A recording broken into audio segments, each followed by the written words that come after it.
Hello everybody, this is Jay Honcho again raiding the TeamLiquid.net replay thread.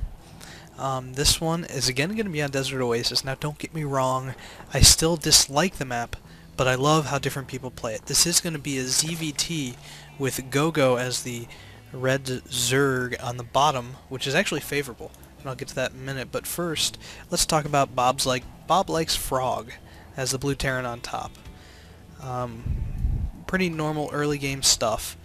The Terran going to be confused as to where he is on the map maybe, and is probably going to wall off his choke. Smart move against Zerg. Here's why it's a little advantageous for Zerg to have the bomb spot. All the larvae spawn on the bottom, so it's a lot easier and quicker for drones to get to their mineral assignments. Rather than on the top, they would spawn down here and have to circumnavigate the entire hatchery. But nothing out of the ordinary right here. Bob Likes Frog probably going to put down a... Now he's going to scout with this one and put down a barracks with this second SCV as the Overlord for Gogo goes around. And as we see, the barracks going up in a position where he can add the tech lab or the reactor and put another supply depot, leaving him a little bit more vulnerable to baneling busts than he probably would like. We do see a 14 pull in line for Gogo as his second Overlord moves out seemingly to this line of sight blocker here.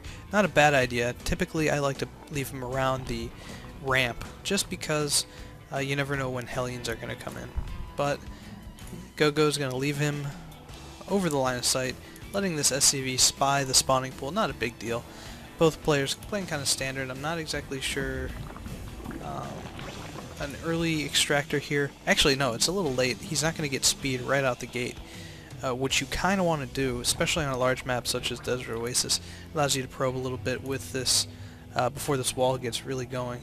First Marine coming out, Orbital Command, not surprisingly, on its way, and the first refinery producing enough for a factory in the coming minute or so.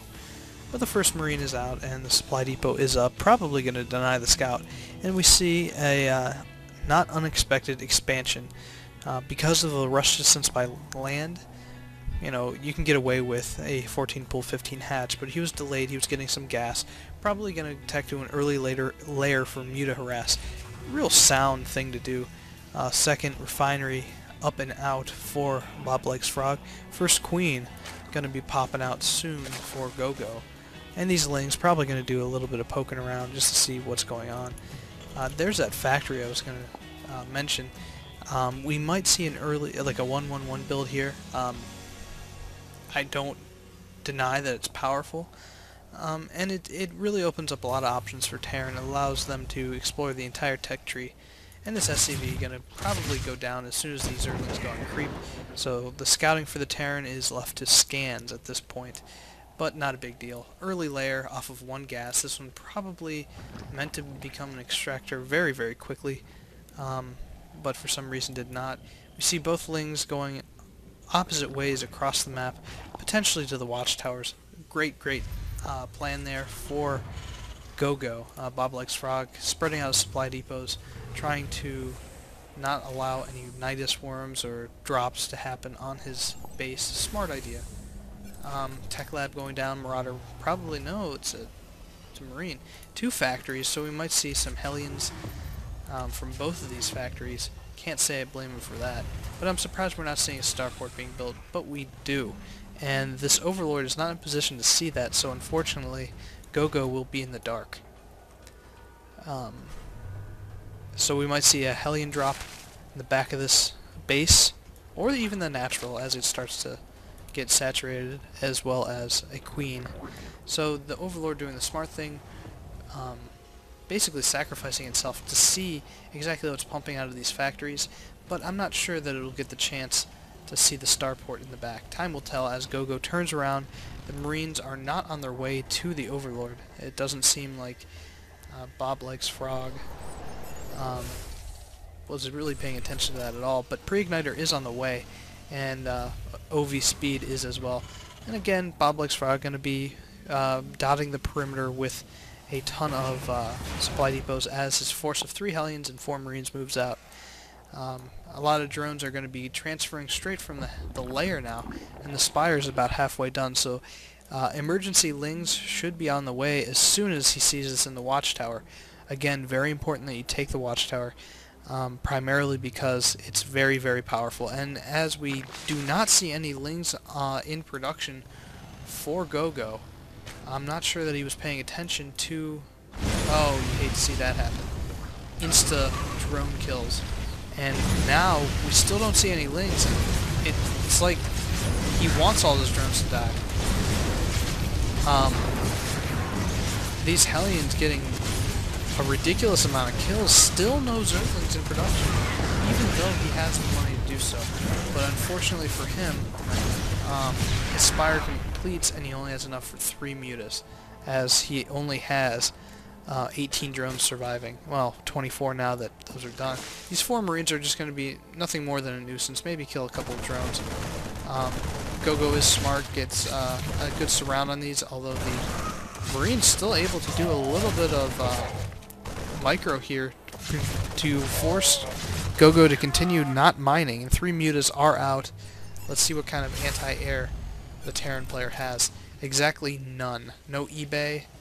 We might see a Viking on the way. No, we see a Banshee. So these mutas are going to have a field day with the Hellions and the Banshee here, since cloaking is only about halfway done.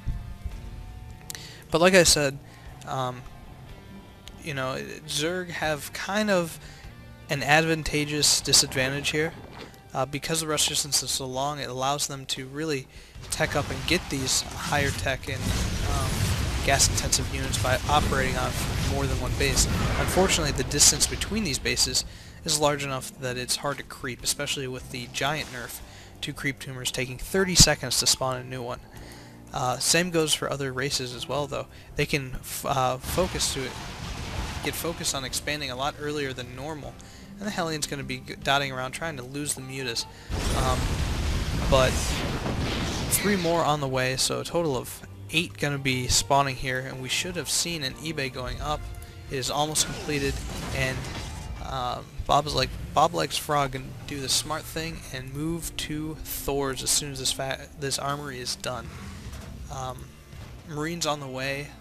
Don't know how many it'll take to stop 8 mutas, but I can guarantee it'll be more than one. This Banshee going to move out since it does have cloak, and 2-shot a lot of workers here before one of these overlords gets morphed into an overseer. But a large force of mutas going out, gonna be able to take out these Vikings, but as soon as they go within range of the missile turret, expect them to fall back. Looks like he's trying to do a little bit of stacking, and boblikesfrog using the extremely long range for the Vikings to his advantage, although at this point supply depots are going to go down until these Thors are able to complete. I'm not sure exactly why he is retreating at this point. Maybe he's losing focus on his macro. You see him just vomit there.